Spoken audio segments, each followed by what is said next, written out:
Bismillahirrahmanirrahim. Assalamualaikum warahmatullahi wabarakatuh. Alhamdulillah, wassalatu wassalamu ala rasulillah wa ala alihi wa sahbihi wa man tabi'ah wa mawalah. Ashhadu an la ilaha illallah wahdahu la syarikalah wa ashhadu anna muhammadan abduhu wa rasuluh la nabiyya ba'dah. Rabbi syrah li sadri wa yassir li amri wahlul 'uqdatam min lisani yafqahu qawli. Pertama-tama dan yang paling utama, marilah kita panjatkan puji beserta syukur atas kehadirat Allah Subhanahu wa taala, yang mana oleh Allah yang telah memberikan kita begitu banyak nikmat, baik itu dari segi nikmat kesehatan, nikmat kesempatan, dan juga nikmat-nikmat yang lain, sehingga kita masih bisa menikmati keindahan alam yang sangat indah ini. Kemudian salawat dan salam tak lupa pula kita sanjung sajikan kepada Nabi besar Muhammad sallallahu alaihi wasallam, yang mana oleh beliau yang telah mengubah pola pikir kita dari pola pikir yang jahiliyah ke pola pikir yang penuh dengan ilmu pengetahuan, seperti yang sedang kita rasakan pada saat yang berbahagia ini. Kemudian yang sama-sama kita hormati Bapak Dr. Ilham, dan juga yang saya banggakan teman-teman semuanya yang menonton video ini. Nah, sebelumnya perkenalkan, nama saya TM Rizky Reel. Nah, pada kesempatan ini saya ingin mencoba untuk menjelaskan ataupun mempresentasikan terkait tentang artikel yang telah saya tulis, yaitu tentang dimensi hukum dan spiritual dalam sholat, tinjauan atas rukun dan syarat. Nah, jika kita berbicara tentang sholat, maka perlu kita ketahui bahwa sholat merupakan ibadah yang paling utama di dalam agama Islam. Dan juga sholat ini menempati posisi yang sangat penting dalam kehidupan seorang muslim dan juga muslimah. Karena selain menjadi kewajiban harian yang harus kita penuhi, sholat ini juga merupakan sarana spiritual seorang hamba untuk mendekatkan diri kepada Allah Subhanahu wa taala. Nah, jadi ada dua dimensi yang sangat penting di dalam sholat. Yang pertama yaitu dimensi hukum, kemudian yang kedua dimensi spiritual.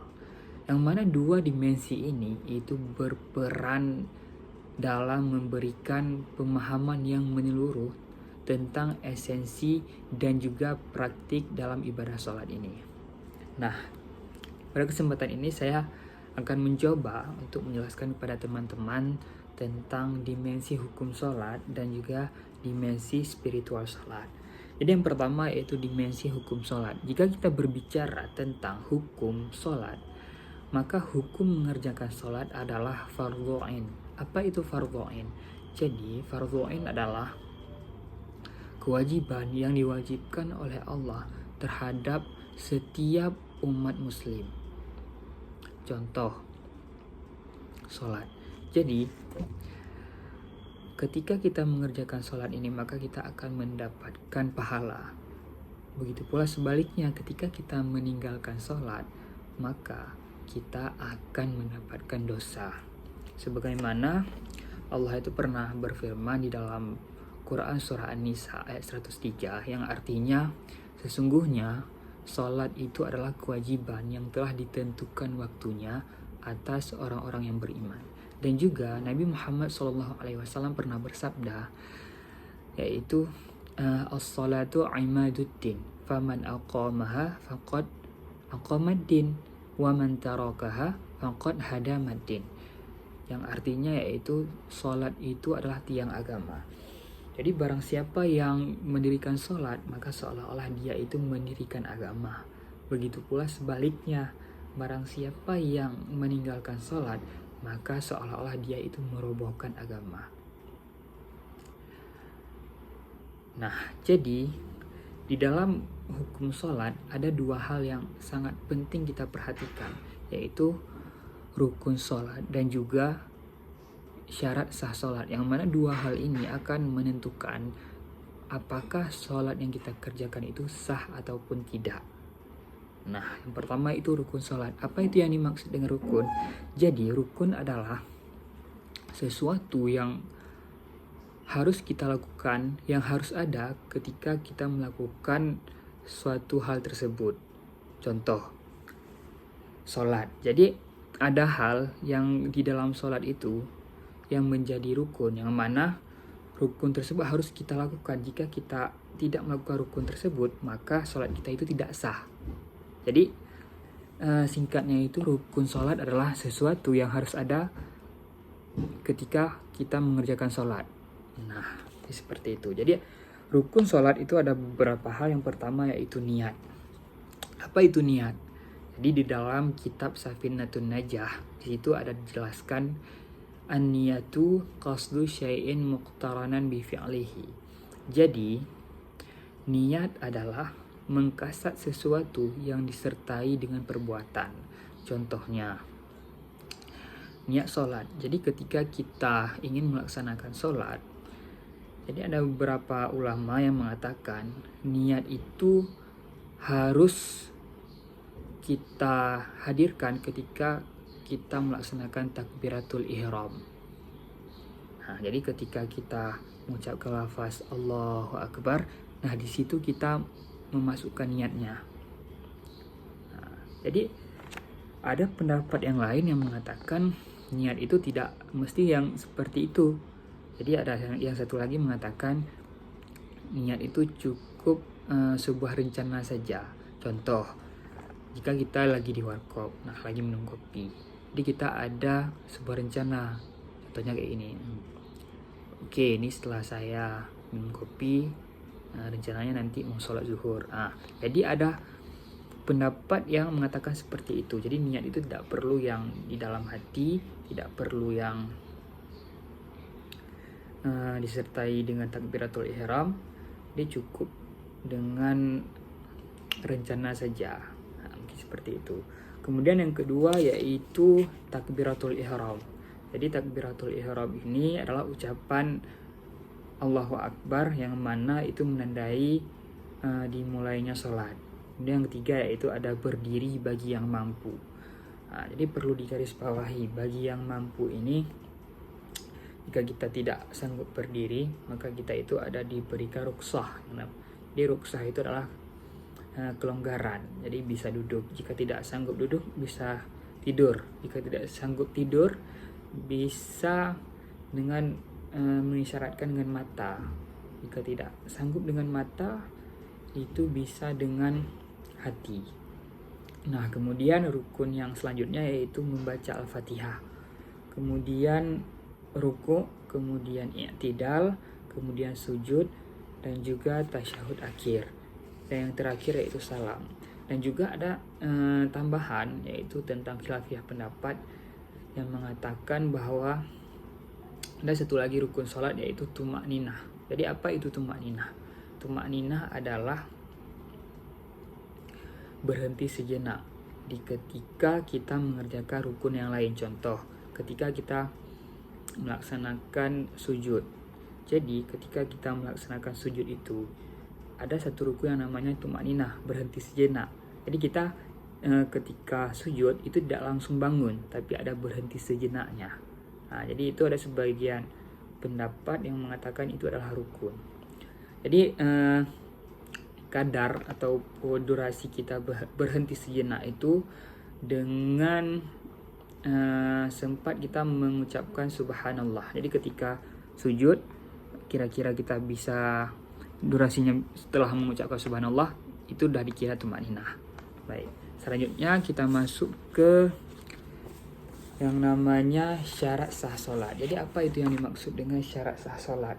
Jadi syarat sah sholat adalah sesuatu yang harus kita penuhi sebelum kita ini memasuki ke dalam ibadah sholat. Nah, jadi sebelum kita takbiratul ihram yang tadi itu, kita harus memenuhi hal-hal yang ini dulu, yang syaratnya ini. Jadi syarat ini sebelum kita melakukan ibadah sholat. Jadi yang pertama itu ada wudhu. Jadi sebenarnya bisa dikatakan suci dari hadas kecil dan juga hadas besar. Jadi untuk hadas kecil itu kita bisa melalui wudhu. Jika kita berhadas besar itu bisa dengan mandi junub. Kemudian yang kedua yaitu syaratnya menutup aurat. Nah, bagi laki-laki menutup aurat ini di antara pusar dan lutut. Jika bagi perempuan itu semua bagian tubuhnya itu, jadi untuk perempuan itu auratnya itu termasuk semua bagian tubuh kecuali telapak tangan dan juga wajah. Baik, kemudian yang selanjutnya yaitu menghadap kiblat. Kemudian masuknya waktu sholat. Jadi masuknya waktu sholat ini maksudnya misalnya kita mau sholat zuhur. Jadi kita itu baru boleh mengerjakan sholat zuhur apabila telah masuk waktu zuhur. Dan juga masuk waktu zuhur ini kan ketika tergelincirnya matahari. Jadi misalnya belum tergelincirnya matahari, maka sholat yang kita lakukan itu tidak sah. Baik. Selanjutnya kita akan memasuki ke dimensi spiritual dalam sholat. Jadi selain aspek hukum, sholat ini juga mengandung dimensi spiritual yang dalam. Sholat bukan sekedar kewajiban yang formalistik, bukan sekedar formalitas.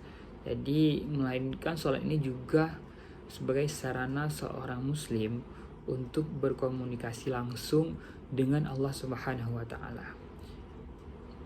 Dan juga sholat ini mencakup komponen spiritualitas yang bertujuan untuk membersihkan jiwa, memperkuat iman, dan juga mendekatkan seorang hamba kepada Tuhannya. Jadi ada beberapa hal yang penting di dalam dimensi spiritual ini. Yang pertama itu khusyuk dalam sholat. Jadi khusyuk ini adalah salah satu bagian yang sangat penting ketika kita melaksanakan sholat. Karena khusyuk ini adalah inti dari dimensi spiritual dalam sholat. Menurut Imam Al-Ghazali di dalam kitab Ihya Ulumuddin, beliau mengatakan bahwa khusyuk adalah keadaan hati yang tenang dan penuh konsentrasi, di mana seorang muslim itu hadir sepenuhnya dalam ibadah sholatnya. Dan juga khusyuk dalam sholat adalah wujud dari rasa ketundukan dan keberserahan diri kepada Allah Subhanahu wa taala, di mana hati, pikiran dan tubuh itu sepenuhnya berfokus pada ibadah. Kemudian hal yang juga sangat penting kita perhatikan yang selanjutnya adalah yaitu sholat ini adalah sebagai penyucian jiwa. Jadi sholat itu tidak hanya berfungsi sebagai ibadah ritual, akan tetapi juga sebagai sarana penyucian jiwa. Sebagaimana di dalam surah Al-Ankabut ayat 45, Allah berfirman, sesungguhnya sholat itu mencegah kamu dari perbuatan keji dan mungkar. Selanjutnya, di dalam dimensi spiritual ini, sholat juga berfungsi sebagai sarana koneksi spiritual dengan Allah. Jadi, sholat adalah ibadah yang tidak hanya menghadirkan unsur gerakan fisik, tetapi juga membuka ruang untuk berkomunikasi dengan Allah Subhanahu wa taala secara langsung. Sebagaimana disampaikan oleh Imam Ibnul Qayyim Al-Jauziyah dalam bukunya yaitu As-Shalah. Jadi beliau menyampaikan bahwa setiap bagian dalam sholat itu memiliki makna simbolik yang mendalam. Takbiratul ihram misalnya, jadi takbiratul ihramnya itu tidak hanya menjadi petanda dimulainya sholat, tetapi juga merupakan tanda penghambaan dan juga pengakuan kebesaran Allah Subhanahu wa taala, di mana seorang muslim itu meninggalkan semua urusan duniawinya dan memutuskan untuk memusatkan perhatiannya itu hanya kepada Tuhannya. Baik, berdasarkan dari penjelasan kita tadi mengenai dimensi hukum dan juga dimensi spiritual, jadi bisa kita simpulkan bahwa sholat ini adalah ibadah yang mencakup dua dimensi yang tak akan pernah terpisahkan, yaitu dimensi hukum dan juga dimensi spiritualitas, yang mana dimensi hukum akan berkaitan dengan pemenuhan syarat dan juga rukun yang sah, yang mana akan menjadi pondasi dari sahnya ibadah sholat ini di mata syariat. Sedangkan dimensi spiritualitas dalam sholat ini bertujuan untuk menghadirkan kekhusyukan dan juga penghayatan batin yang membawa seorang muslim ini lebih dekat kepada Allah Subhanahu wa taala. Jadi keseimbangan antara dua dimensi ini akan menjadi kunci untuk mencapai kualitas sholat yang optimal. Sholat yang hanya berfokus pada aspek hukum tanpa memperhatikan aspek spiritualitas itu akan kehilangan makna yang mendalam. Sementara sholat yang hanya mementingkan spiritualitasnya saja tanpa memenuhi syarat-syarat syariah itu tidak akan sah di mata Allah. Oleh karena itu, sebagai seorang muslim, kita itu harus senantiasa berusaha untuk melaksanakan sholat dengan benar secara hukum dan penuh penghayatan secara spiritual, sehingga sholat yang akan kita lakukan ini menjadi ibadah yang tidak hanya sah di mata syariat, tetapi juga memberikan ketenangan jiwa dan juga mendekatkan diri kita kepada Allah Subhanahu wa taala. Mungkin hanya ini yang dapat kami bisa sampaikan. Apabila ada kesalahan, baik itu dari kesalahan kata, kesalahan sikap, kami mohon maaf beribu-ribu maaf. Apabila ada yang baik bisa diambil, dan juga apabila ada kesalahan itu datangnya dari saya, apabila ada manfaat itu datangnya dari Allah Subhanahu wa taala. Dan juga saya berharap dengan adanya video ini bisa bermanfaat untuk teman-teman semuanya, khusus tentang dimensi hukum dan juga dimensi spiritual sholat. Mungkin hanya ini yang dapat kami sampaikan. Apabila ada kesalahan, mohon dimaafkan. Akhirul kalam, billahi taufiq wal hidayah. Wassalamualaikum warahmatullahi wabarakatuh.